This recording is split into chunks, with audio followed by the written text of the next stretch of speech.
حضرت بلال حبشی اور حضرت محمد کا دنیا سے پردہ۔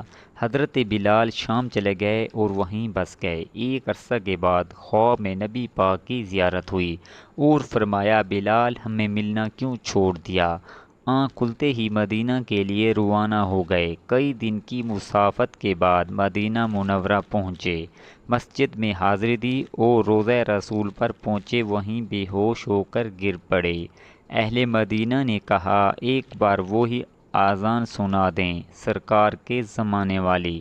معذرت کی کہ اب مجھ سے برداشت نہیں ہوگا۔ لوگوں نے حسنین کرمین سے کہلوایا، اب انکار ناممکن تھا۔ اذان شروع کی تو اہل مدینہ رو پڑے، دل قابو میں نہ رہے۔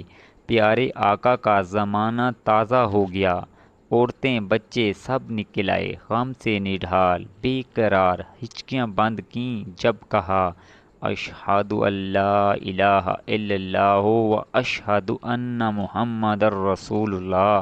لوگ چیخیں مار کر رونے لگے۔ حضرت بلال کی نظر ممبر رسول پر پڑی، ممبر خالی تھا، سرکار نہیں تھے۔ خالی ممبر دیکھ کر گر پڑے، بے ہوش ہو گئے، اذان مکمل نہ کر سکے۔